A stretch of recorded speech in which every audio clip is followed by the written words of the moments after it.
Fallout of the killing of Iranian General Qassem Soleimani by the US has widened. Iran has abandoned its 2015 nuclear deal and said that there will be now no limit on uranium enrichment in the country. Iraq, on the other hand, has voted for a resolution demanding withdrawal of US troops from the country. The resultant impact is on asset classes like oil and gold. Oil prices are near an 8-month high, while gold prices are near its highest level since 2013. Let's discuss the implications of all of this with Peter McGuire. He's joining us right now. He's the CEO of XM.com. Peter, thanks very much for taking out the time.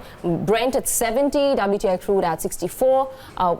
Does it look like a situation where you could see extremely lofty prices for crude oil?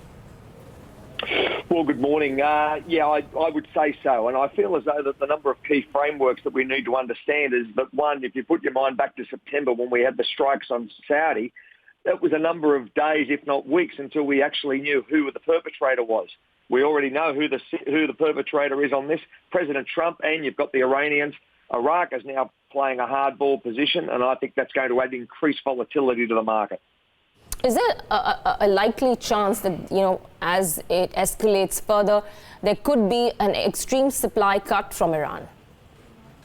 Well, there could be. I mean, they hold a wild card there. And, of course, if they join forces with the likes of Iraq, I don't know how you'd partner a deal there, but that could really create a powder keg position as far as supply disruptions.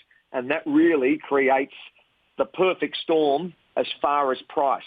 So at the present time, it's well and truly bid up. And that's been demonstrated also in the gold market. And now you need to see where we're prepared to go over the next matter of 12 to 14 hours by the time New York comes fully into play tonight, and where the market trades and any repercussions from Iraq and Iran as well. Just reading through some of the expert and their opinion, suggesting that if Iran actually goes ahead and, blocks access of the Strait of Hormuz, you could actually see a 20% supply disruption coming in from Iran, and that could lead to prices surging. According to you, to what levels? Do you see an 80 plus? Well, first off, we've got nearly 24% of the globe's crude floating through the Strait of Hormuz. So if you take that supply out, or if something goes dramatically wrong with that supply, then the impact of price is going to be, significant. And I've been following the oil markets for, 35 years, and that creates the uncertainty. So if that's the powder keg, if you see that bottleneck through the Strait of Hormuz being supply disrupted, who knows what the price could hit. That's the reality of the factor. It can jump $10 or $15 in a matter of an hour or two on the market if you disrupt supply significantly. Peter, just one final question. Neeraj here, good morning. If this de-escalates in some shape or form, which is not visible right now, would oil prices still hold, or do you believe that there could be some bit of a pullback as well, fundamentally?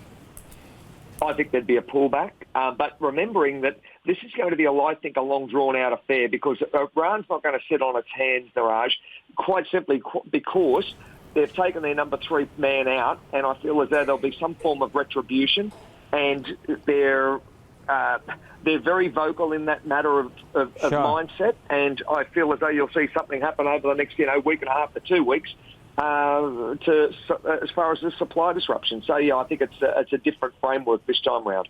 Yeah, it is. It's certainly seeming to be a different framework, and I think voices are now talking of strong responses on both sides, or all the sides involved, and which is not good news, or maybe good news for the crude market, but not good news otherwise. But Peter, thanks so much for taking the time out and speaking to us. Really appreciate it.